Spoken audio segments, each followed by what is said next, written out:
Selamat sore pemirsa, demikian tadi berita pilihan iNews Sore bersama saya Diandra Mukni. Kita awali iNews Sore hari ini dengan informasi hari kelima pasca ambruknya Ponpes Al-Khozini di Budoran Sidoarjo, Jawa Timur.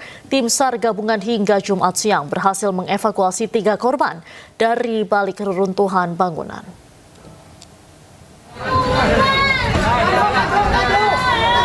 Nggak ada ya, cuma perut kecepet ya.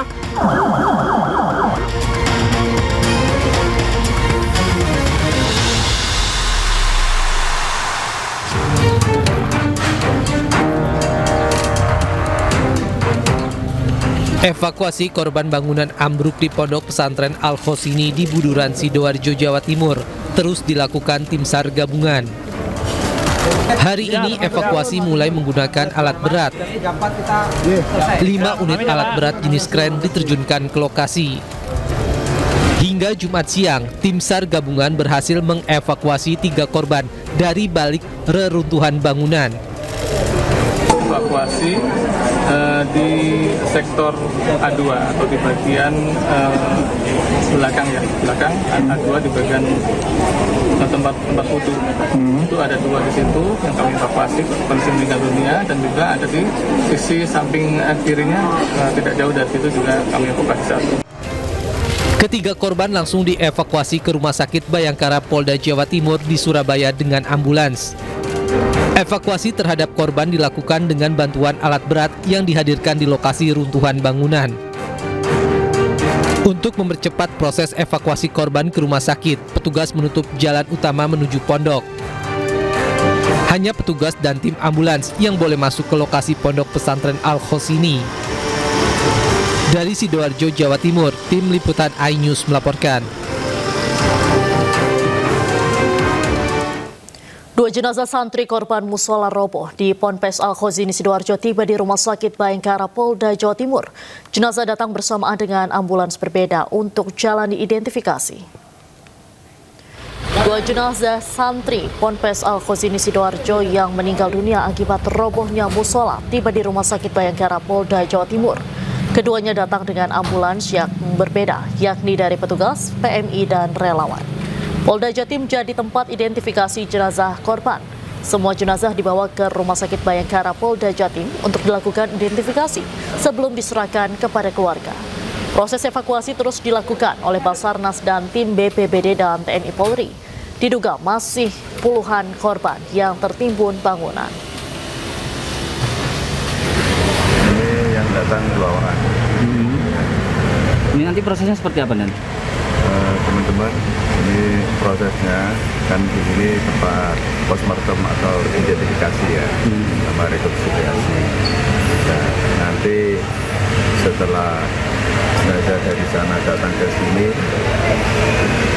kemudian kita lakukan pemeriksaan. Kalau seandainya jumlahnya banyak, kita menyiapkan freezer, juga ada pendingin lah. Dan kapasitasnya banyak, bisa sampai 100 kapasitas kita punya gitu. Ya, sudah sampai sekarang alatnya sih masih bagus, suhunya bisa. Untuk mengetahui informasi terkini, kami sudah terhubung dengan Rahmat Ilyasan di Rumah Sakit Bayangkara, Surabaya, dan Hendri Aprila di lokasi ambruknya pesantren.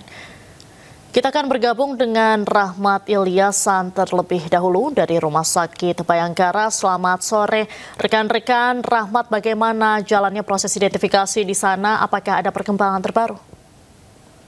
Baik, selamat sore Diandra dan juga pemirsa. Saat ini saya berada di Rumah Sakit Bayangkara Polda Jawa Timur di kawasan Jalan Ahmad Yani, Surabaya. Hingga saat ini sudah 5 jenazah yang dilakukan adanya identifikasi pengambilan sampel atau postmortem yang dilakukan oleh DVI Polda Jawa Timur. Tadi sekitar pukul 8:30 pagi, 2 jenazah tiba di Polda Jawa Timur, dan juga setelah sholat duhur, setelah sholat Jumat, ada 3 jenazah yang juga datang di Rumah Sakit Bayangkara Polda Jawa Timur untuk dilakukan identifikasi. Sebelumnya ada 2 jenazah sudah dilakukan pemeriksaan postmortem, dan saat ini sudah ke-5 jenazah sudah dilakukan postmortem, tinggal menunggu adanya antemortem yang dari keluarga untuk dicocokkan. Setelah cocok, kemudian jenazah itu akan diserahkan ke pihak keluarga. Demikian, Diandra. Baik, sementara itu apakah sudah ada keluarga korban yang bergerak ke Rumah Sakit Bayangkara? Baik Diandra, sejauh ini dari pantauan kami yang ada di Polda Jawa Timur, tadi pagi dan juga siang ada beberapa keluarga yang datang ke sini, namun mereka belum adanya kecocokan antara data dari postmortem dan juga antemortem, sehingga belum bisa diserahkan kepada keluarga yang bersangkutan. Namun hingga saat ini polisi masih melakukan identifikasi dan juga melakukan proses adanya identifikasi lebih lanjut juga, mengambil sampel dari keluarga untuk dicocokkan, dan juga jenazah juga dilakukan adanya pemeriksaan untuk dilakukan tes DNA. Jadi jika pertama kali sudah dicocokkan antara keluarga, antara postmortem dan antemortem sudah selesai, maka dilakukan untuk diberikan kepada keluarga. Namun jika tidak sesuai, artinya polisi harus melakukan tes DNA untuk mencocokkan antara DNA ini dengan keluarganya, sehingga setelah cocok maka akan diberikan kepada keluarganya. Demikian Diandra. Sejauh ini sudah dikonfirmasi ada berapa jenazah yang sudah berhasil diidentifikasi, Rahmat? Baik Diandra, untuk saat ini 5 jenazah sudah dilakukan postmortem, artinya diambil sampelnya. Setelah selesai nanti ada 5 jenazah yang ada di Polda Jawa Timur ini. Setelah itu akan diserahkan kepada keluarga setelah adanya kecocokan antara data postmortem dan juga data antemortem. Demikian Diandra. Baik, terima kasih Rahmat Ilyasan melaporkan langsung dari Rumah Sakit Bayangkara Polda Jatim. Selanjutnya kita akan menuju ke lokasi ambruknya pesantren. Ada rekan Henry Aprila. Henry, bagaimana proses evakuasi di sana? Kapan kepastiannya? 5 hari Pak ini Pak. Ya bagi Diandra, untuk saat ini kondisinya ini bisa dikatakan sudah tidak kondusif, mengingat tadi kami sempat menghampiri lokasi pos dari BNPB sendiri, yang kemudian ini warga langsung menghampiri pos tersebut dengan mengeluhkan sejumlah keluhan-keluhan yang dirasa ini cukup lama proses yang dilakukan dalam proses evakuasi yang dihitung ini sudah masuk ke hari kelima. Bahkan ini situasi terkini di mana warga sudah mulai berkumpul untuk melangsungkan ataupun bersama-sama menggerakkan dari para perwakilan ataupun bahkan ini bisa dikatakan seluruh wali santri yang memang menunggu kabar baik daripada pencarian maupun evakuasi yang dilakukan sejak hari pertama. Mereka mengeluhkan bahwa pihak dari BNPB bersama dengan pihak gabungan atau Satgas ini dirasa bertele-tele ataupun merasa ini tidak kondusif untuk bisa menunggu terus lama ataupun menunggu dalam jangka waktu yang cukup lama untuk menantikan proses evakuasi terus dilakukan sampai dengan hari-hari selanjutnya. Karena tadi pun kalau kami lihat ini di hari berikutnya, maksud kami di hari ini tadi baru saja dari Polda Jawa Timur juga telah meninjau langsung bagaimana proses evakuasi yang dilakukan untuk hari ini. Bahkan sejauh ini pun kami memantau awak media bersama dengan wali santri dan juga pihak pengamanan ini bisa dikatakan sudah mulai tidak kondusif, karena mengingat wali santri juga ini mengeluhkan bahkan menyampaikan keluhannya atas hasil mereka menunggu selama 5 hari, dalam hal ini menunggu hasil evakuasi. Dan memang kalau informasi terakhir yang kami terima Diandra dan juga pemirsa, sekiranya ada 59 sebelumnya orang yang bisa dikatakan masih dalam proses pencarian, namun ini berhasil dilakukan pencarian sebanyak 5 orang dan kini mencapai di angka 54. Dan tentunya kami pun masih terus memantau, karena ini kalau memang sebelumnya ini 20 menit lalu pihak dari wali santri masih berada di pos evakuasi BNPB, namun saat ini sudah berkumpul menuju ke titik lokasi TKP ataupun titik di mana lokasi ambruk. Dan kemudian Diandra dan juga pemirsa, ini kalau tadi kami juga sempat mendengar diskusi sejumlah dari perwakilan wali santri bersama dengan diskusi bersama dengan pihak BNPB, begitu memang mereka mengharapkan bahwa dalam gerakan untuk melakukan evakuasi ini dapat dibantu oleh wali santri yang juga bersedia untuk bisa melakukan proses evakuasi. Namun dari pihak BNPB dan juga pihak dari pihak dari wali santri dan juga pihak BNPB sendiri ini menyampaikan bahwa mereka ingin melakukan gerakan untuk bisa melakukan evakuasi bersama-sama atas dasar apa yang sudah mereka lakukan dan menunggu selama 5 hari. Dan kita dengar sedikit penyampaian dari wali santri, perwakilan untuk menyampaikan keluhan mereka. Kalau kita itu Pak, kami sudah mencoba menyampaikan, kita sampaikan ke Bukopimda. Nah makanya ya, oleh sebab itu semestinya gitu kan, ini kan tanggung jawab Bukopimda sebagai kepala pemerintahan di tingkat daerah provinsi. Ini kalau sebetulnya nih Pak ya, Gimana? tidak hanya bapak-bapak saja yang merasa di sini tuh dibatasin, media juga dibatasin Pak. Makanya kemarin kita sempat sampaikan ke Hovifa, Bu ini gimana tidak hanya media yang dibatasi, wali santri juga dibatasi. Nah hasilnya sehingga ditayangkanlah di TV yang ada di posko. Tapi sampai dengan saat ini pun masih dibatasi dengan alasan mereka, karena bangunan strukturnya tidak kokoh, tidak stabil. Maka apabila di sini kata sangat banyak orang, itu akan mengganggu kestabilannya. Itu kalau Coba teman-teman wartawan, yang ini yang satu pendapat dengan kita, ayo kita duduk bareng gitu untuk penyelesaian ini. Langsung kita ke Hovifa.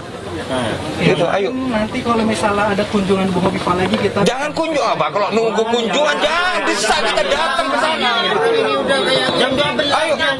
biasanya Pak. sibuk lagi Bu Hovifa. Udah. Ayo siapa? Teman-teman di sini yang merasa aktivis, yang punya nurani. Ayo duduk bareng. Kita datang ke Hovifa.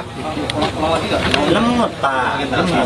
Gak bisa kalau Hovifa lemot nasinya gitu loh. Atas tidak. Jadi ingin secepatnya kalau bisa tim wali santri sini ikut membantu. Apalagi kan juga sudah melihat ada salah satu perwakilan dari wali santri sendiri yang juga sudah memantau, melihat langsung bagaimana lokasi tempat struktur dan juga bangunannya.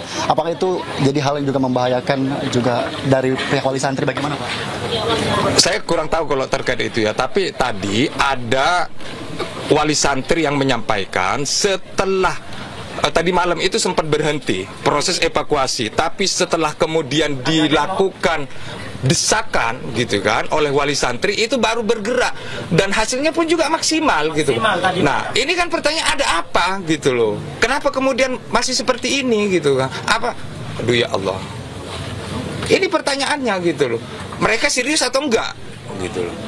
Tapi kalau melihat dari pihak Satuan Satgas sendiri kan juga sudah melakukan yang terbaik dan kemudian juga memang ada jangka waktu untuk melakukan pemeriksaan ataupun evakuasi sendiri. Bagaimana Pak untuk terbaik ini gitu kan ukurannya apa? Persepsi siapa yang terbaik gitu loh. Kalau kemudian mereka didesak, kemudian mereka melakukan evakuasi menghasilkan gitu.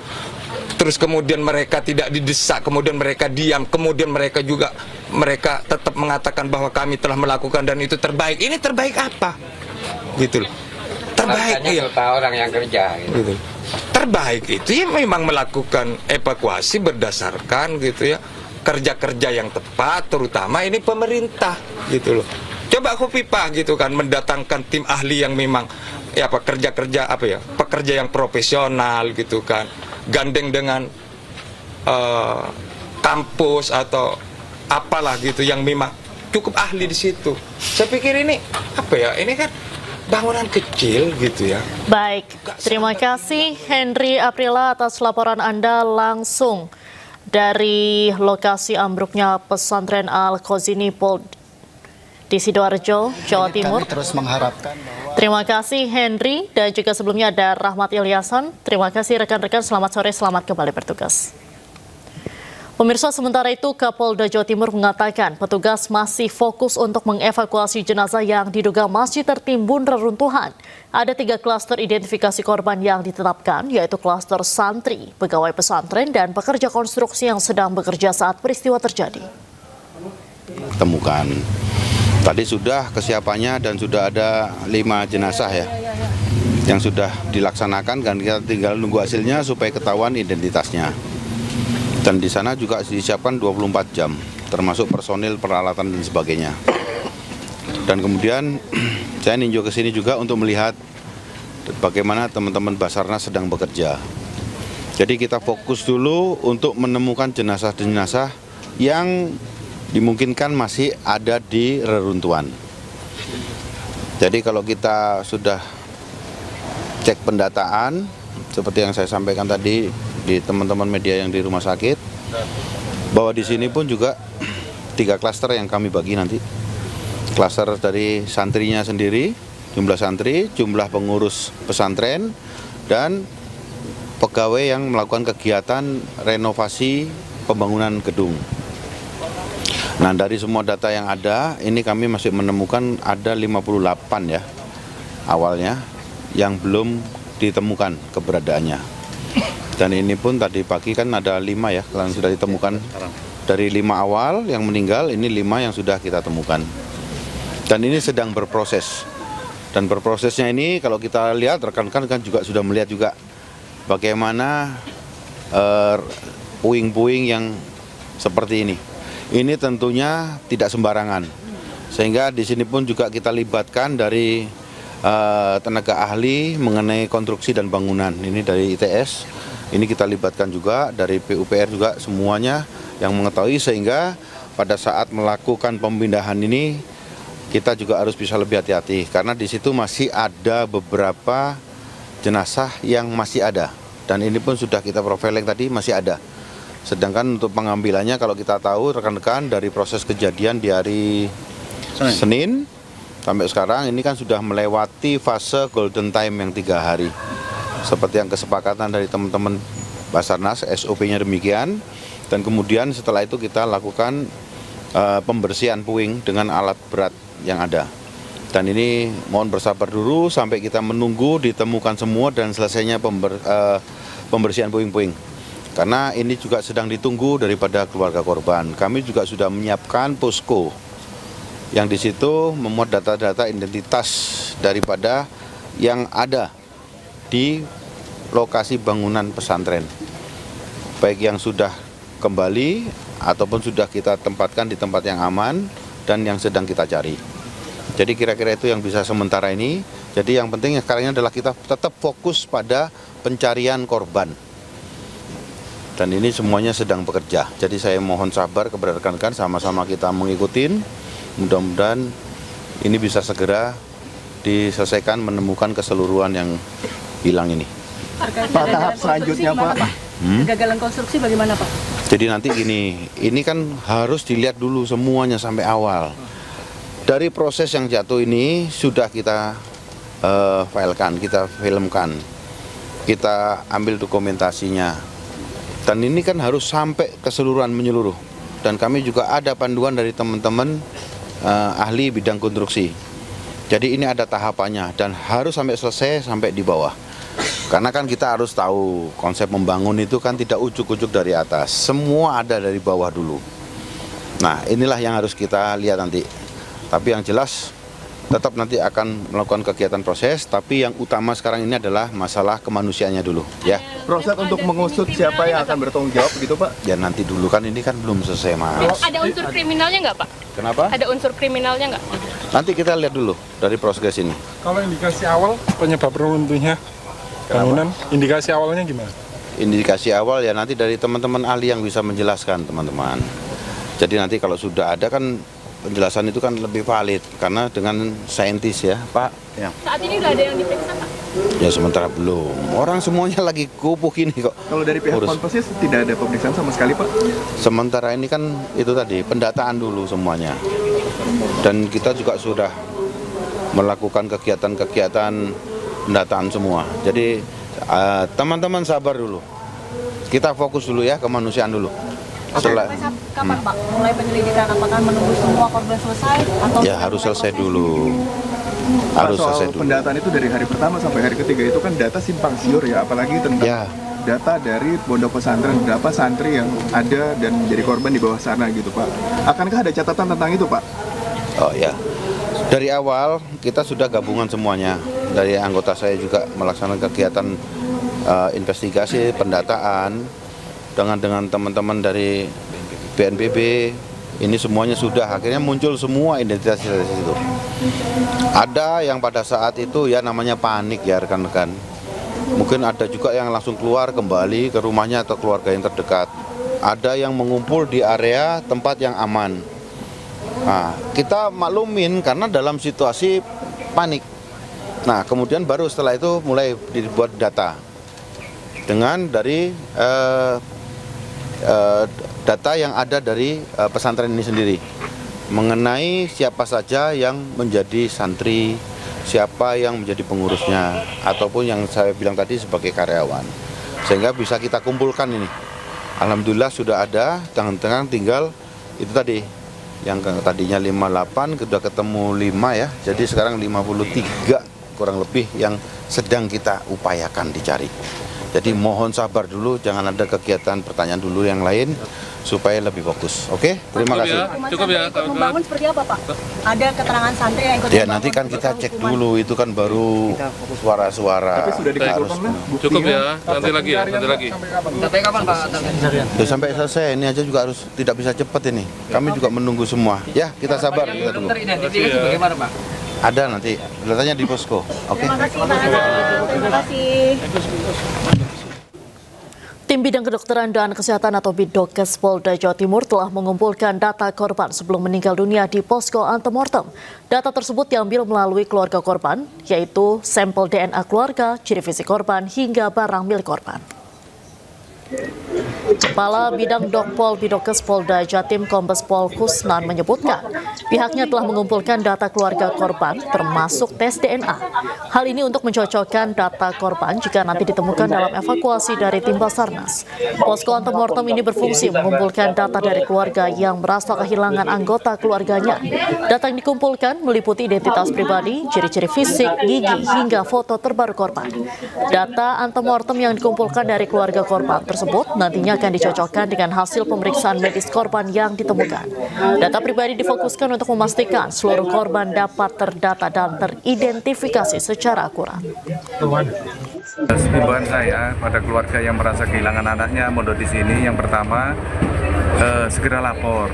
Ya, yang kedua mengumpulkan barang-barang data yang diketahui sebelum meninggal, atau entah itu foto, dia kan kadang-kadang sekarang entah itu ngirim foto terakhir, kemudian data baju yang dipakai, atau itu tadi yang saya sampaikan, siapa tahu dia pernah cabut gigi atau pasang gigi, atau terus ngirim ijazah terakhir barangkali, pakai sidik jari, yang ada sidik jarinya bisa KTP atau macam-macam. Pemirsa, Pemprov Jawa Timur akan menanggung seluruh biaya para korban musibah Ponpes Al-Khozini. Hal itu dilakukan untuk meringankan beban keluarga korban. Kalau ngomong soal ini, intinya semua korban tidak boleh dipusingkan dengan hal apapun. Ini semua negara hadir. Ya, semua negara hadir. Dipastikan tidak ada tanda-tanda kehidupan lagi ya? Sejak kemarin lusa malam sebenarnya sudah tidak ada. Setelah evakuasi kurang lebih ada 6 berturut-turut sudah tidak ada. Jadi ya keputusan yang berat ya, karena keluarga 3 hari menyaksikan harapan itu pasang surut, kemudian harus mendapatkan kabar, tapi ya kami harus menyampaikan kebenaran yang ada. Pemirsa, pasca maraknya kasus keracunan massal di Indonesia akibat makan bergizi gratis, Badan Gizi Nasional menerapkan aturan ketat bagi belasan ribu dapur MBG. Informasi selengkapnya kami hadirkan usai jeda, tetaplah bersama kami.